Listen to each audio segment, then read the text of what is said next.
Bienvenidos. Este evento no hubiera sido posible sin el auspicio de Farmaindustria y de Neurosoft y sin el apoyo de Dr. Alarcón y mi novia y Córdoba Matacay. Estamos aquí reunidos.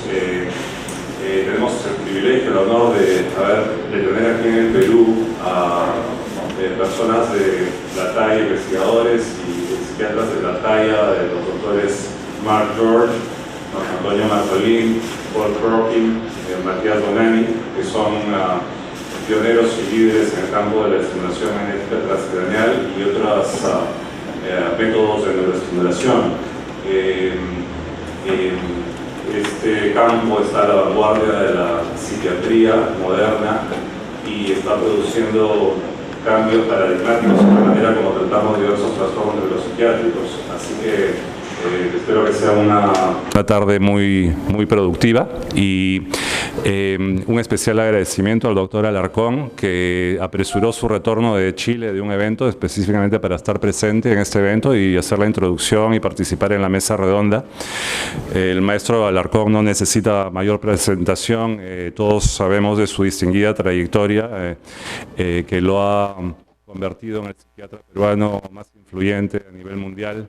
Él es actualmente profesor emérito de la Facultad de Medicina de la Clínica Mayo y es el titular de la Cátedra Honorio Delgado de la Universidad Peruana Cayetano Heredia. Por lo cual está cada vez más tiempo en el Perú para el beneficio de la psiquiatría peruana. Así que muchas gracias, Renato, por participar.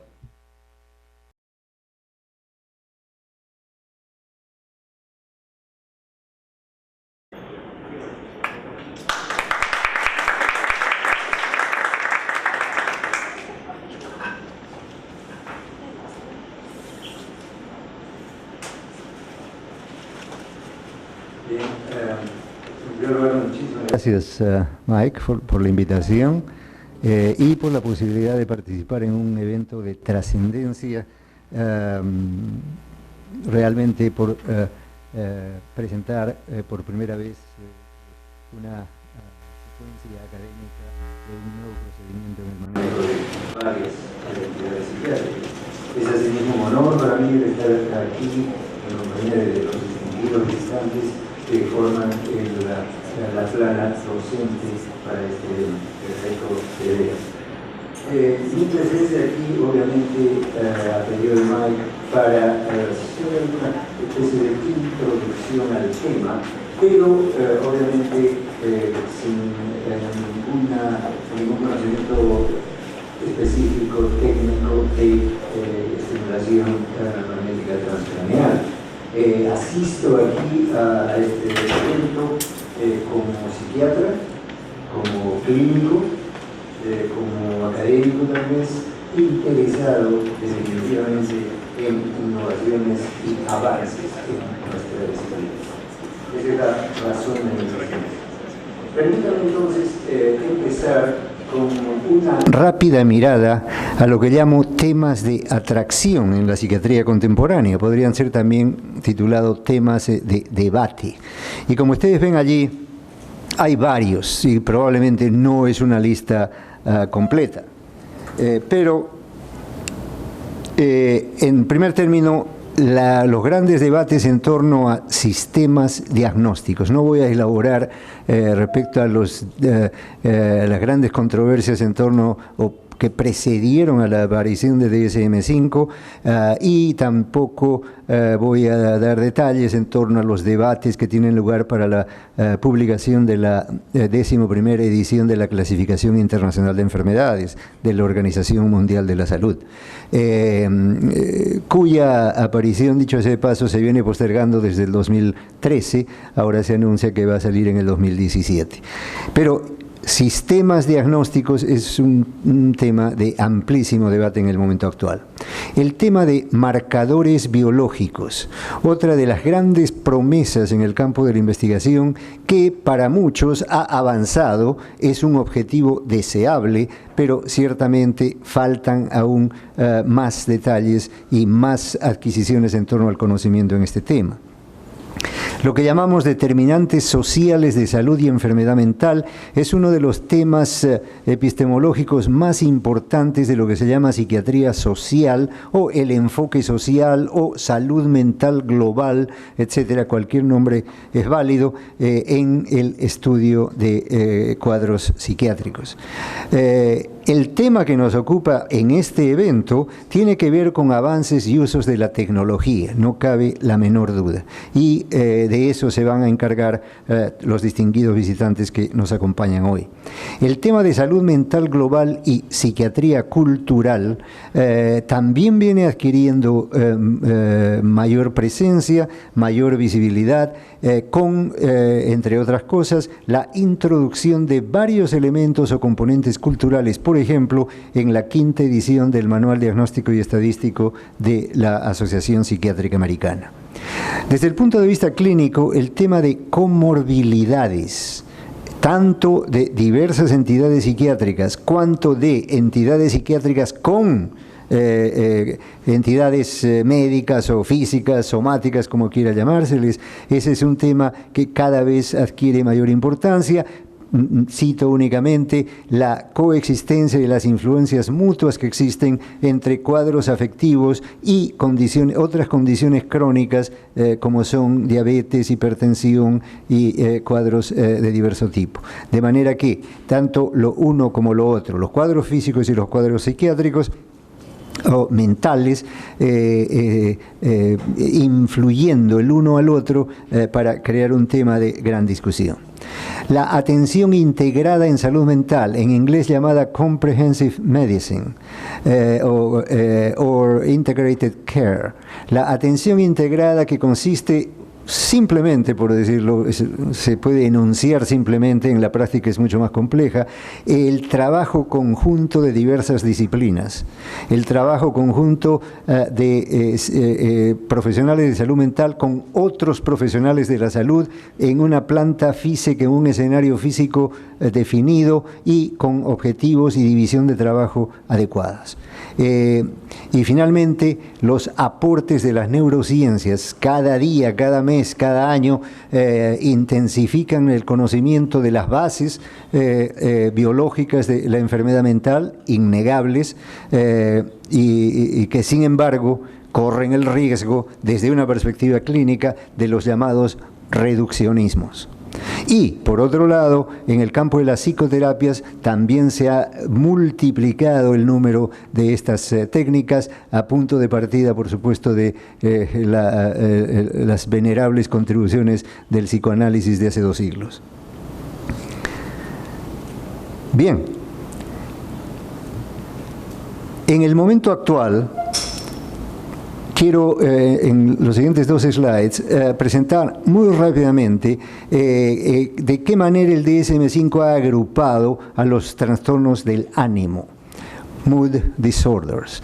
El punto aquí, el primer punto es que el DSM-5 separó trastornos del ánimo en 2. Los trastornos depresivos y trastornos bipolares y relacionados. Antes eran un grupo, ahora son 2 grupos dentro del DSM-5. En el grupo de trastornos depresivos existe, y es el primero en este grupo en el manual, el llamado trastorno de disregulación perturbadora del ánimo, Disruptive Mood Dysregulation Disorder. Este trastorno, que se caracteriza, entre otras cosas, por severas explosiones temperamentales, se presenta en niños y adolescentes entre 6 y 18 años, no más allá de 18, es uno de los criterios. Se caracteriza por irritabilidad, furia permanente, por lo menos una existencia de 12 meses, no más de 3 meses libres de síntomas. Son los niños temperamentales. En su momento, esta entidad ha sustituido, en cierto modo, ha venido a cubrir el vacío creado por aquellos que dicen que en realidad se trata de un cuadro bipolar en infantes y en niños y adolescentes, ¿no? Y sin embargo, los que postulan la presencia de esta entidad autónoma dicen que se diferencia claramente de un trastorno bipolar en niños o adolescentes. Sea cual fuere, Lo importante es que también en el términos de diagnóstico diferencial se distingue el trastorno de disregulación perturbadora del ánimo, se distingue del trastorno explosivo intermitente, también existente en el manual diagnóstico, y el trastorno oposicional o de oposición desafiante, tal como se podría traducir. Esta es pues la primera entidad que aparece en el grupo de trastornos depresivos en DSM-5. Y después de ella vienen varios de los ya conocidos. No voy a desarrollar cada uno: el trastorno depresivo mayor, el trastorno depresivo persistente, nuevo nombre de distimia, el trastorno disfórico premenstrual y trastornos depresivos inducidos por medicación, por abuso de sustancias o debidos a otra condición médica. Dentro de los trastornos, debo señalar que ustedes sabrán, DSM-5 ya no tiene la estructura multiaxial. Y no la tiene porque, entre otras cosas, esta sección de caracterizaciones o especificaciones que se piden que el clínico señale para cada una de las condiciones existentes, en cierto modo reemplaza las especificaciones del eje multiaxial, de la concepción multiaxial.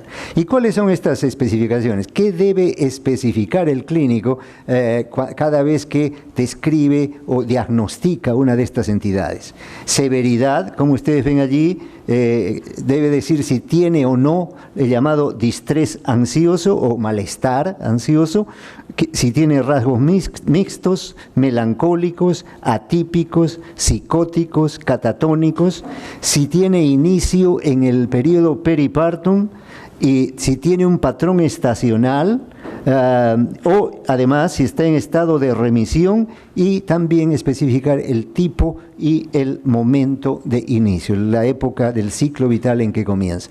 Todas estas son especificaciones de cada una de estas entidades que es importante tener presentes. El otro gran grupo, como les dije en el DSM-5, es el de trastornos bipolares y relacionados. No voy a elaborar el bipolar 1, bipolar 2, ciclotímico, inducido por sustancias o medicaciones, debido a otra condición médica, otro trastorno bipolar especificado y trastorno bipolar no especificado. O sea, esta es la lista que existe en este momento en DSM-5. Y al mismo tiempo una serie de conceptos, como ustedes ven, que tienen que ver con caracterizaciones más precisas o especificaciones del cuadro clínico así diagnosticado. Y una vez más, hay que introducir información en la medida de lo posible en todos esos elementos. Pasamos ahora a hablar rápidamente de lo que considero aspectos fundamentales del manejo farmacológico de la depresión. En primer lugar, una rápida visión de la llamada taxonomía de los antidepresivos. Esta taxonomía está basada en periodos de aparición histórica, cuando vinieron los primeros antidepresivos y su secuencia a lo largo del tiempo. Otra manera de hacer una taxonomía de antidepresivos es en base a características químicas, o en base a mecanismos de acción, o en base a combinaciones de estos diversos afrontes. De manera que hay una taxonomía. Si usamos la perspectiva histórica, tenemos, por supuesto, la primera generación con los inhibidores de la monoaminoxidasa y los antidepresivos tricíclicos del comienzo. Como ustedes saben, tofranil es el ejemplo más característico. En la segunda generación vienen lo que se llamaría inhibidores, un nombre genérico. Inhibidores que tienen ahí ustedes, selectivos de recaptación de serotonina, de norepinefrina, ¿no? Serotonina, norepinefrina, los antidepresivos tetracíclicos. Luego los inhibidores, llamémosle mixtos, en ese caso de norepinefrina y de dopamina, inhibidores de dopamina, etc.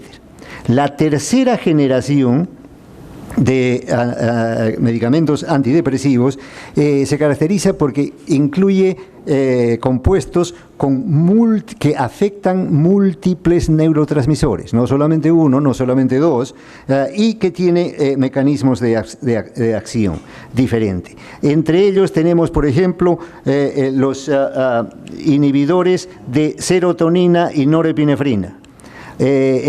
Aquí una combinación de inhibidores noradrenérgicos y serotoninérgicos. Y también se puede tener antagonistas, ¿no?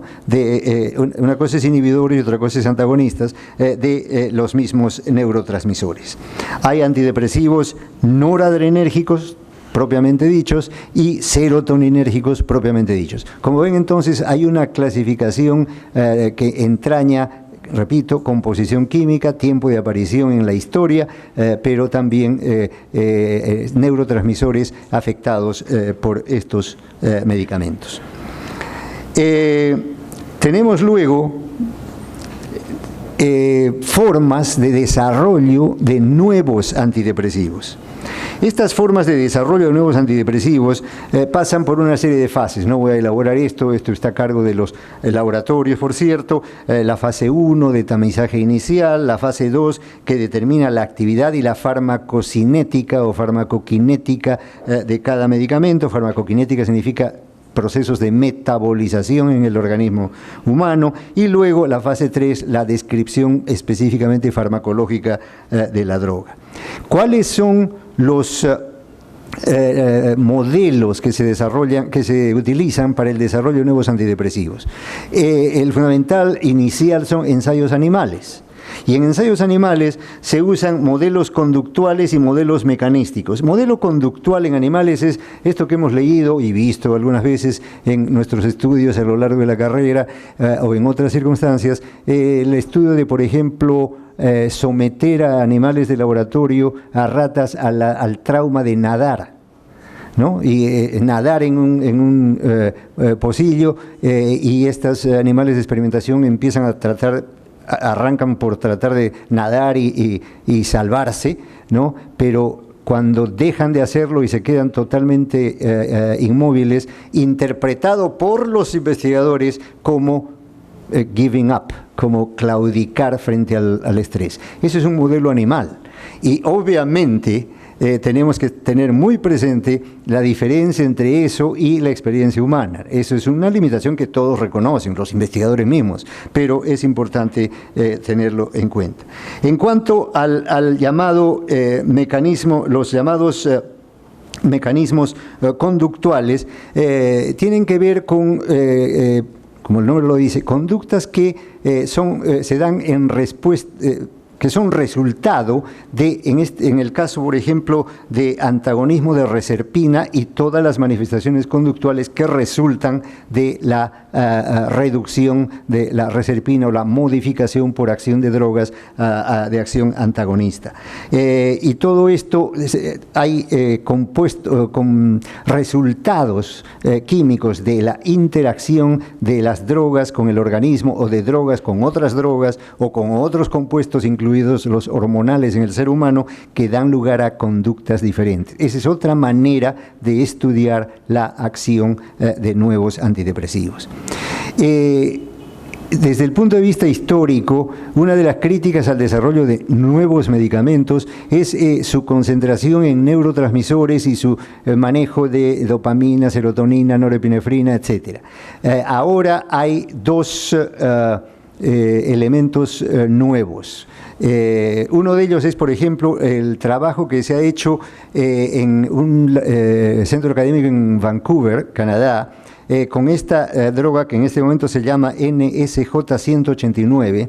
Es un compuesto químico nuevo que, además de tener acción sobre neurotransmisores a la manera de los anteriores, parece tener, no estoy afirmando nada categóricamente, parece tener lo que se llama efectos en la neurogénesis, es decir, en la producción de neuronas o de células nerviosas, que reemplazan a aquellas que han desaparecido, se han extinguido por obra de la patología fisiológica de cada enfermedad. Esto es interesante, no es solamente un efecto contra neurotransmisores, sino un efecto que tiene que ver con esta regeneración neuronal, si cabe el término. Aún en sus comienzos, pero es una forma de desarrollar la farmacología clínica en este momento.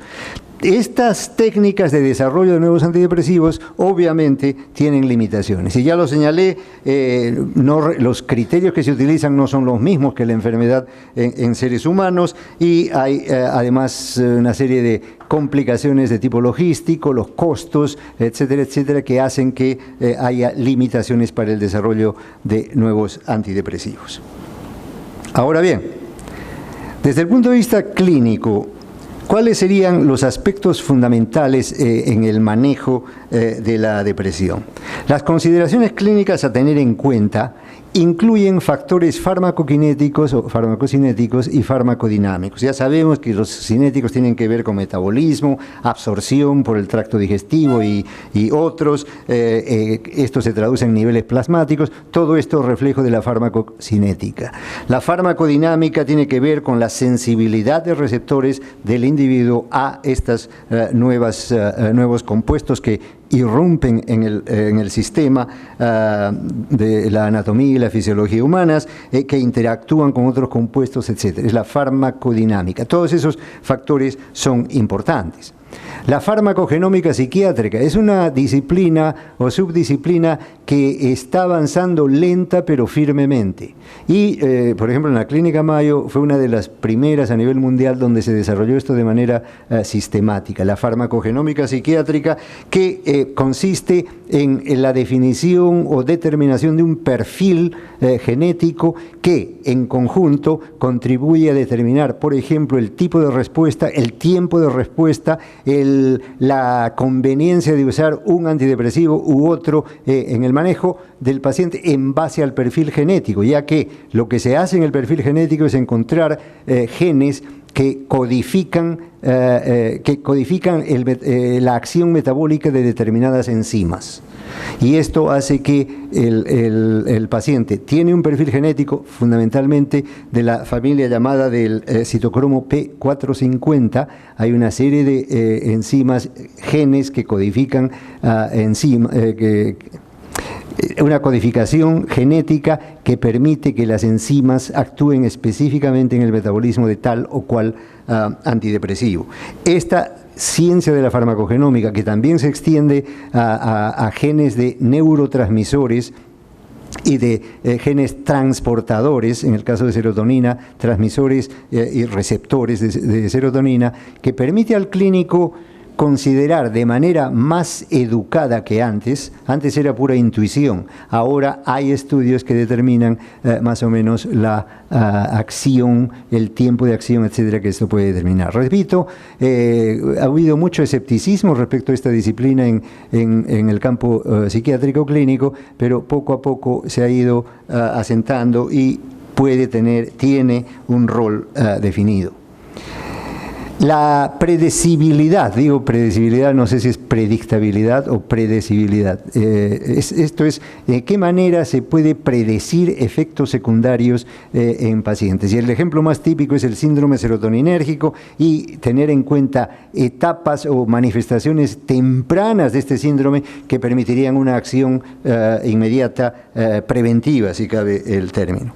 El seguimiento adecuado y decisiones concomitantes son consideraciones clínicas obvias, y por supuesto entramos al campo de la depresión refractaria o depresión resistente al tratamiento, que es materia de la siguiente diapositiva. En primer lugar, esto se convierte en un desafío a todo clínico, pero para saber de qué estamos hablando sería primero importante tener una buena definición de lo que es un caso de depresión refractaria. Existe tal vez la posibilidad de decir que se llama a un paciente como depresión refractaria aquel que no ha mostrado respuesta satisfactoria a 3 o más tratamientos con dosis adecuadas de antidepresivos o medicación señalada y por un tiempo adecuado. El tiempo adecuado que se considera de 4 a 6 semanas. Si ha habido 4, 3 o más episodios en que no ha habido respuesta, se puede hablar ya de una depresión refractaria. Obviamente, es importante tener en cuenta que de repente lo que ha habido, para empezar, es un error diagnóstico, cuyo caso el clínico está en la obligación de evaluar esto consistentemente. Ahora bien, una vez superado ese obstáculo, una de las acciones es está constituida por las llamadas estrategias de aumento o refuerzo.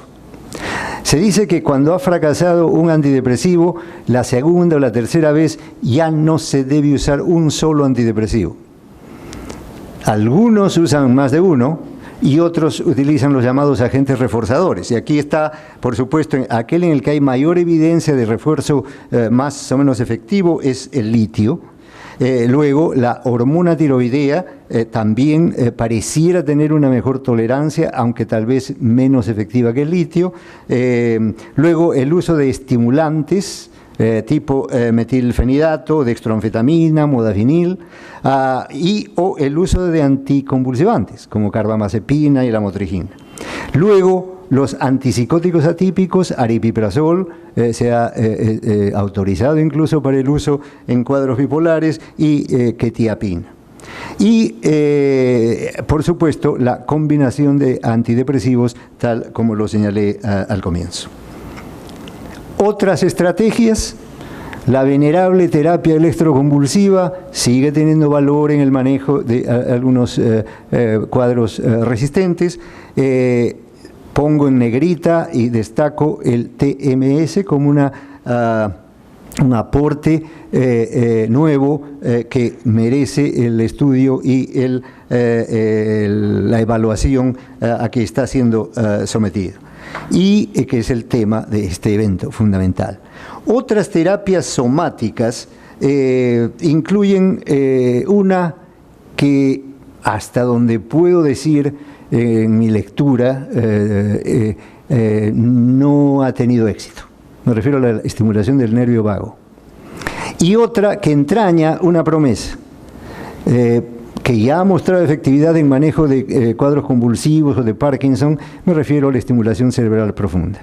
Pero esto está aún en evaluación, pero son otras terapias somáticas. Hay una terapia antiglucocorticoide y el uso de esteroides también como otras estrategias en el manejo de la depresión refractaria. Pero, por cierto, hay otros recursos.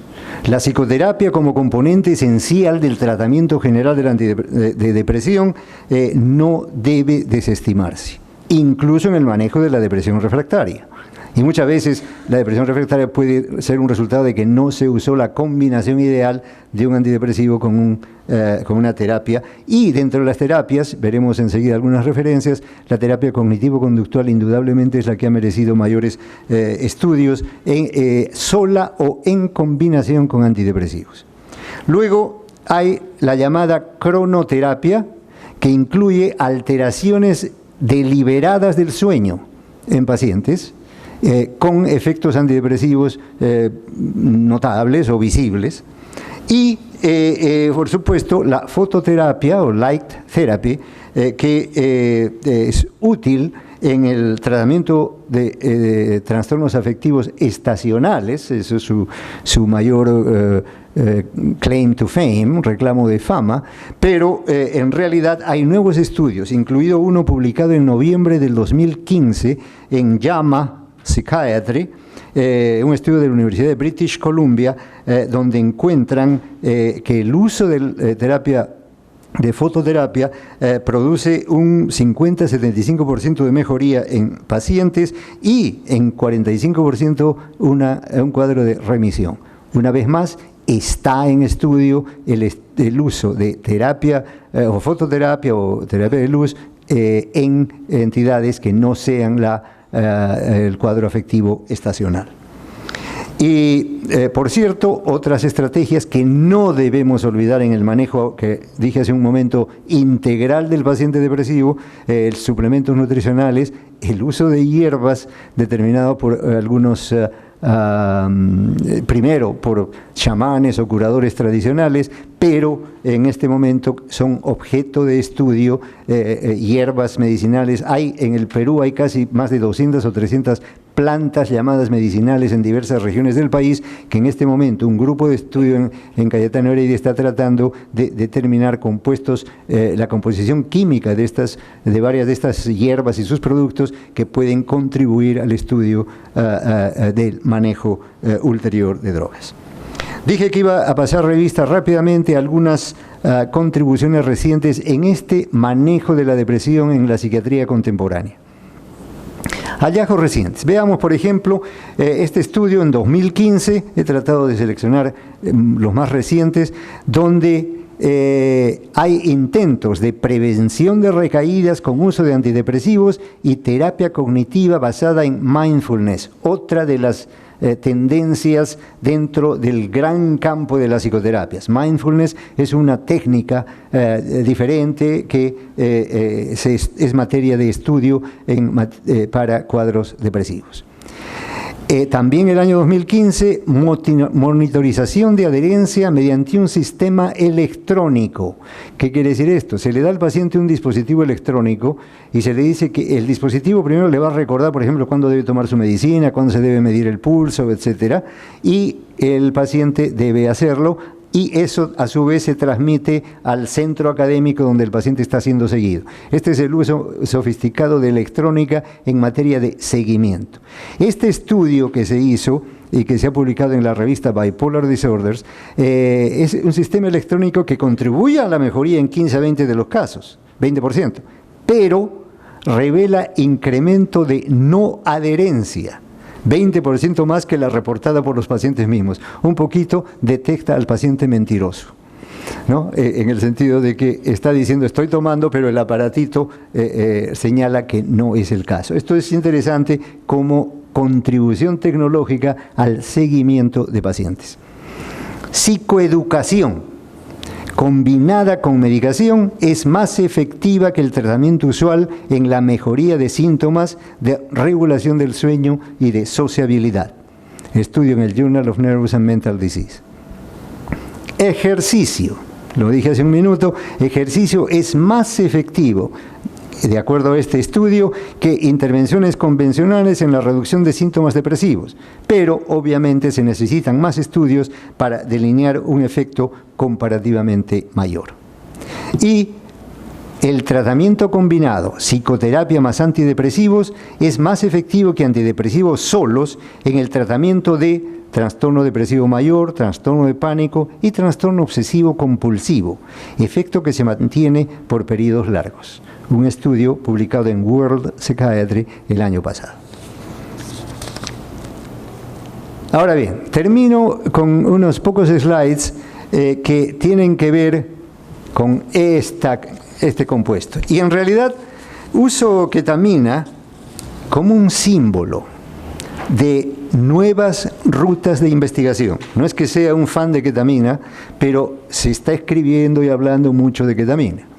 Y lo uso, digo, como símbolo de nuevas rutas de investigación psicofarmacológica basadas en consideraciones etiopatogénicas modernas.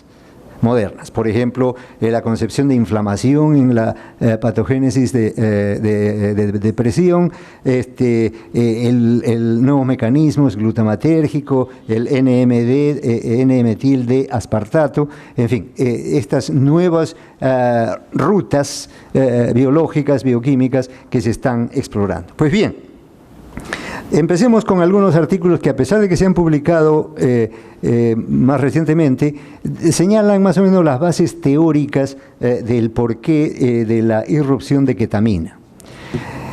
Por ejemplo, Schmidt y colaboradores, el año 2008, señalaron que alucinógenos clásicos, y ketamina está vinculada a alucinógenos, tal como ustedes saben, dice, los alucinógenos clásicos son moduladores potentes de la actividad de redes córtico-piramidales y regulan señales intracelulares mediante interacciones complejas con los sistemas serotoninérgico y glutamatérgico en circuitos prefrontales.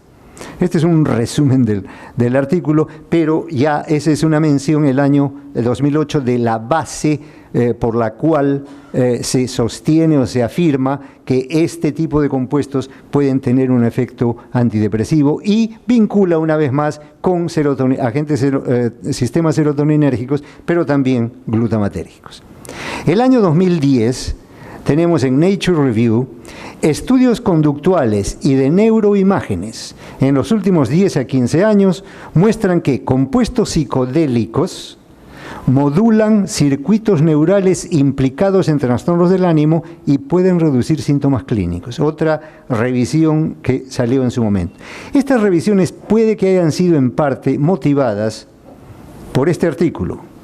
2006, Carlos Zárate y colaboradores. Ensayo randomizado de un antagonista de N,M-desmetil D aspartato en el tratamiento de depresión mayor resistente. Ustedes estoy seguro que han leído este artículo, que fue el comienzo, vinculado en cierto modo sentimentalmente a América Latina, porque ustedes saben que Carlos Zárate es argentino y trabaja en el Instituto Nacional de Salud Mental. Este fue el estudio. Pues bien, a partir de allí ha habido otras referencias, aquí solamente las menciono, el año 2012, el año 2013, el 2014, un artículo titulado Glutamate Receptor Antagonists as Fast-Acting Therapeutic Alternatives for the Treatment of Depression. Es una revisión de antagonistas de receptores de glutamato como alternativas terapéuticas de acción rápida para el tratamiento de depresión. Y ketamina es el principal, el primero que viene en esta revisión. Pues bien, la literatura en torno a ketamina ha continuado y es realmente un fenómeno creciente.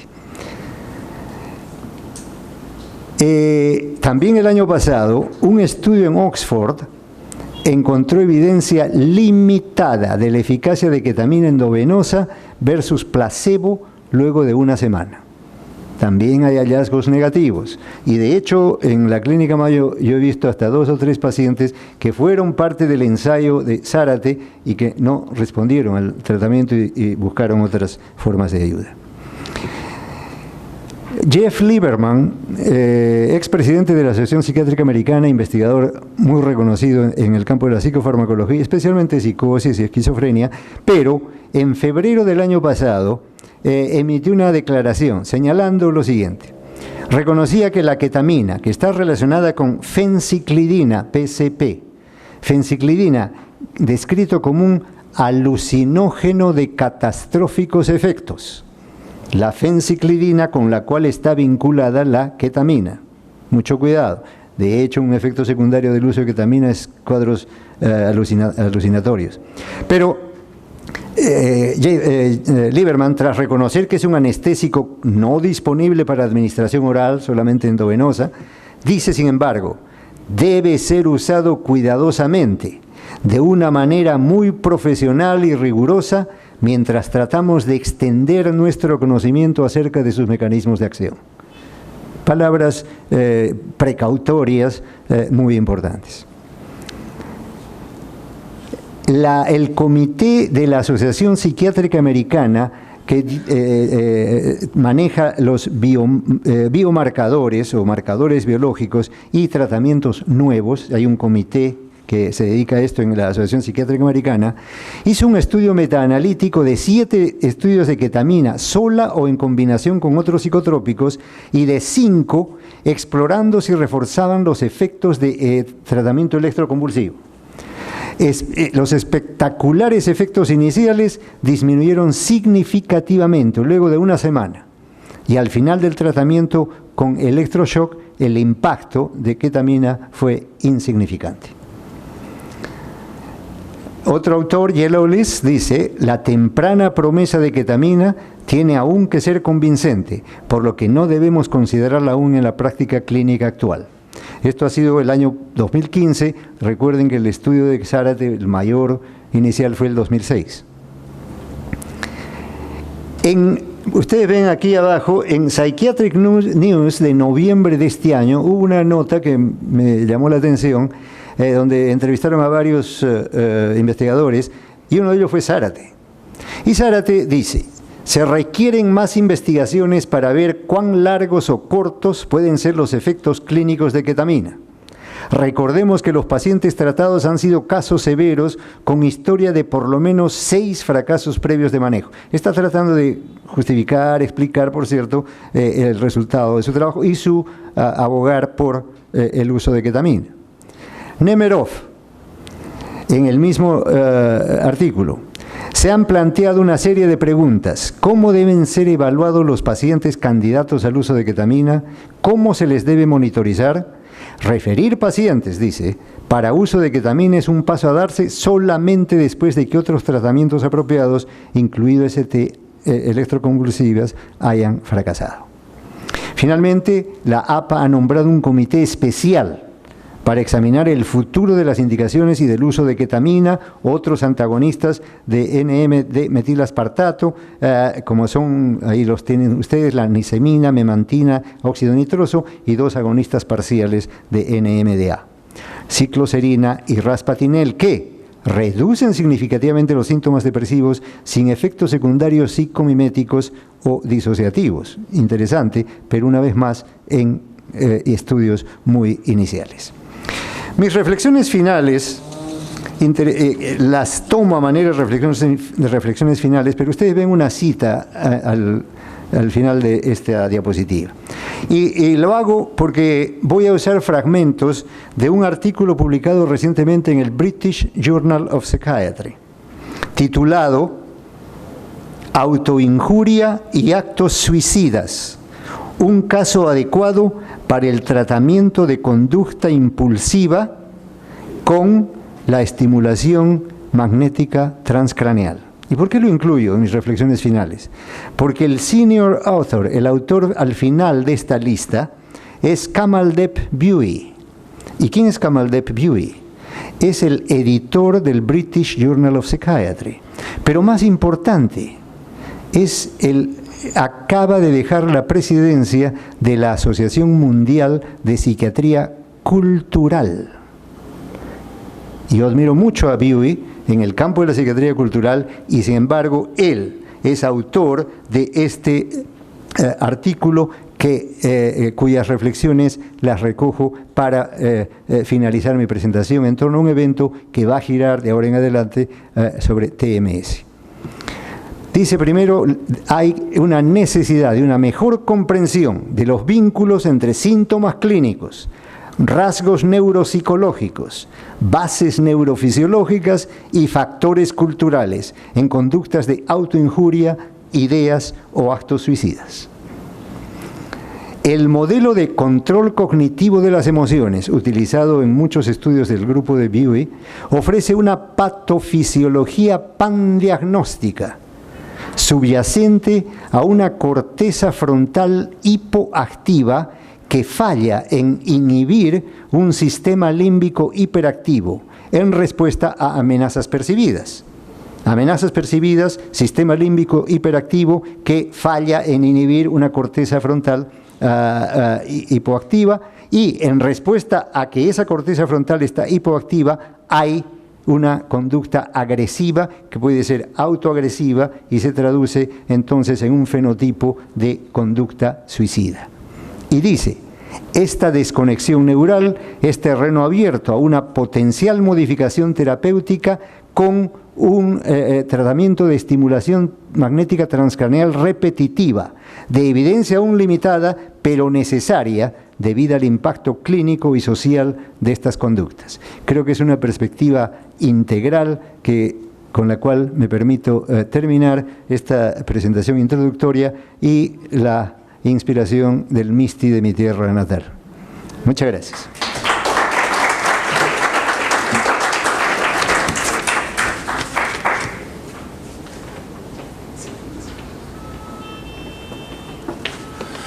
Muchas gracias, Renato, por esta excelente introducción a los temas que vamos a tratar a continuación.